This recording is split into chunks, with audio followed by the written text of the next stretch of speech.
ನಾನು ರೈತನ ಮಗ. ನಾನು ಕಳೆದ 3 ವರ್ಷಗಳಿಂದ ಫೀಲ್ಡ್ನಲ್ಲಿ ಪ್ರಕೃತಿ ಉಳಿಸೋಕ್ಕೆ, ಹುಲಿ ಉಳಿಸೋಕ್ಕೆ ಊರೂರಿನಲ್ಲೇ ಇದ್ದನು. ಸೊ ಹಾಗಾಗಿ ನನಗೆ ತಾವು ಹೇಳ್ತಿರೋದು ಎಲ್ಲ ಸಮಂಜಸವಾಗಿ ಅರ್ಥ ಆಗಿದೆ. ನಿನ್ನೆ ಇನ್ಫ್ಯಾಕ್ಟ್ ನಾನು ಇಲ್ಲಿ ಬಂದು DC ಅವ್ರ ಹತ್ರ, ನಮ್ಮ SP ಅವ್ರ ಹತ್ರ ಮಾತಾಡಿ, ನಾಯಕರ ಹತ್ರ ಮಾತಾಡಿ, ಕೋಆರ್ಡಿನೇಟ್ ಮಾಡಿ ನೀಟಾಗಿ ಅದು ಏನಿದೆ ಅರ್ಥ ಮಾಡ್ಕೊಂಡು ಮುಂದೆ ಸರ್ಕಾರದ ಹಂತದಲ್ಲಿ ಏನು ಮಾಡಬೇಕು ಅದು 100% ಮಾಡಿಸೋಣ ಅಂತ ನಿನ್ನೆ DC ಅವ್ರಿಗೂ ರಿಕ್ವೆಸ್ಟ್ ಮಾಡಿ ಹೋದೆ ನಾನು. ನಿನ್ನೆ ತಮ್ಮ ಕೆಲಸಕ್ಕೆ ನಾನು ಬಂದಿದ್ದೆ. ನಾಳೆ ಬರ್ತಾರಲ್ಲ ಲೀಡರ್ಸ್ ಅಂದರು. ಆಯ್ತಪ್ಪ, ನಾಳೆ ಇವತ್ತು ನಾನು ವಿಜಯನಗರದಲ್ಲಿ ನಂದು ಪರೇಡ್ ಇತ್ತು, ಅಲ್ಲಿ ಹೋಗಿ.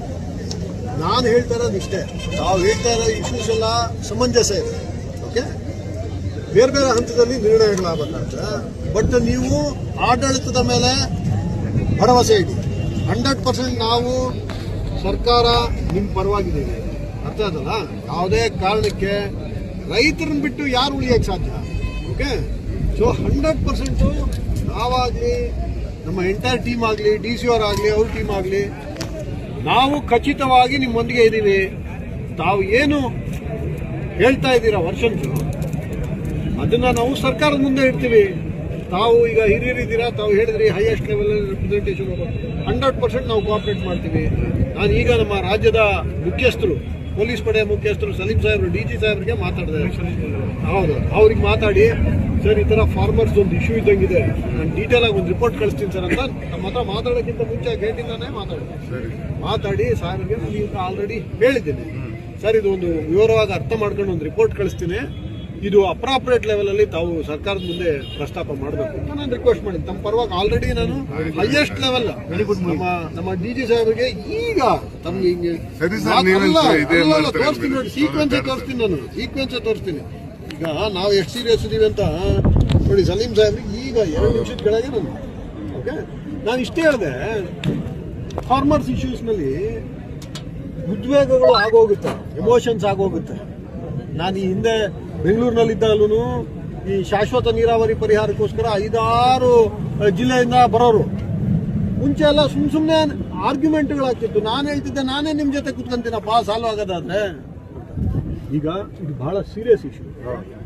ನಂದು ಕೈ ಜೋಡಿಸಿ ಮನವಿ ಒಂದೇ, ದಯಮಾಡಿ ಕಾನೂನು ಕೈಗೆತ್ತಿಕೊಂಡಕ್ಕೆ ಅಲ್ಲ, ಅದಕ್ಕೆ ನಾನು ತಮಗೆ ಕೈ ಜೋಡಿಸಿ ಮನವಿ ಮಾಡ್ತೀನಿ, ದಯಮಾಡಿ ಕಾನೂನು ಕೈಗೆತ್ತಿಕೊಳ್ಳಿ. ಅವೆಲ್ಲ ಸೀನಿಯರ್ ಲೀಡರ್ಗಳು ಯಾವ ಸ್ಟೇಟ್ ಲೆವೆಲಲ್ಲಿ ಇಂಥ ದೊಡ್ಡ ಗ್ಯಾದರಿಂಗ್ನ ತಾವು ನೋಡಿದ್ದೀರಾ, ತಾವು ಮಾಡಿದ್ದೀರಾ. ದಯಮಾಡಿ ಕಾನೂನನ್ನ ಕೈಗೆತ್ತಿಕೊಳ್ಬೇಡಿ.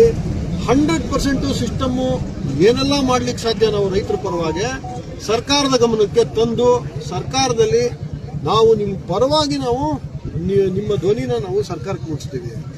ಯಾವ ಸರ್ಕಾರ ಆದ್ರೂ ರೈತರ ಪರವಾಗಿದೆ. ಓಕೆ, ಸನ್ಮಾನ್ಯ ಮುಖ್ಯಮಂತ್ರಿಗಳಿಗೆ ನಾವು ತಲುಪಿಸೋ ವ್ಯವಸ್ಥೆ ನಮ್ಮ ಥ್ರೂ ಪ್ರಾಪರ್ ಚಾನಲ್ ನಾವು ಮಾಡ್ತೀವಿ. ದಯಮಾಡಿ ತಾಳ್ಮೆ ಕಳ್ಕೊಬೇಡಿ. ನಿಮ್ಮೂರನ್ನ ಯಾರು ಏನು ಚೇಂಜ್ ಮಾಡೋಕ್ಕಲ್ಲ, ಎತ್ಕೊಂಡು ಹೋಗೋಕ್ಕಲ್ಲ. ಇದನ್ನು ಕನ್ಫ್ಯೂಷನ್ಸ್ ಆಗಿರಬಹುದು. ಸೊ ನಾನು DC ಅವ್ರಿಗೂ ಮಾತಾಡ್ತೀನಿ, ರೀಜನಲ್ ಕಮಿಷನರ್ಗೆ ಮಾತಾಡ್ತೀನಿ. ನಾನು ಮೋಸ್ಟ್ಲಿ ಒಂದು ಅಪಾಯಿಂಟ್ಮೆಂಟ್ ತಗೊಂಡು ಚೀಫ್ ಸೆಕ್ರೆಟರಿ ಮೇಡಮ್ ಹತ್ರನೇ ನಾವೆಲ್ಲ ಹೋಗ್ತೀವಿ. ನಾನು DC ಅವರು, ನಮ್ಮ SP ಅವರು ಒಂದ್ಸಲ ಹೋಗಿ ಬ್ರೀಫ್ ಮಾಡಿ ಬರ್ತೀವಿ. DG ಮತ್ತು ಚೀಫ್ ಸೆಕ್ರೆಟರಿ ಮೇಡಮ್ಗೆ ನಾವು ಬ್ರೀಫ್ ಮಾಡಿ ಬರ್ತೀವಿ. ದಯಮಾಡಿ ತಾಳ್ಮೆ ಕಳ್ಕೊಬೇಡಿ. ಉಳಿದಿದ್ದೆಲ್ಲ ನಾವಿದ್ದೀವಿ. ತಾವು ರೈಟಿಂಗ್ನಲ್ಲಿ ಏನಾದ್ರು ರೆಪ್ರೆಸೆಂಟೇಷನ್ ಕೊಡಂಗಿದ್ರೆ DC ಅವ್ರು ಕೊಟ್ಟಿರೋ ಕಾಪಿನೂ ನಾನು ಕಲೆಕ್ಟ್ ಮಾಡ್ತೀನಿ. ಅದು ಒಂದು ಕಾಪಿ ನಾನು ಕಲೆಕ್ಟ್ ಮಾಡ್ಕೊಂಡು ನಾನು ಒಂದು ವರದಿ ಕಳಿಸೋ ವ್ಯವಸ್ಥೆ ಮಾಡ್ತೀನಿ.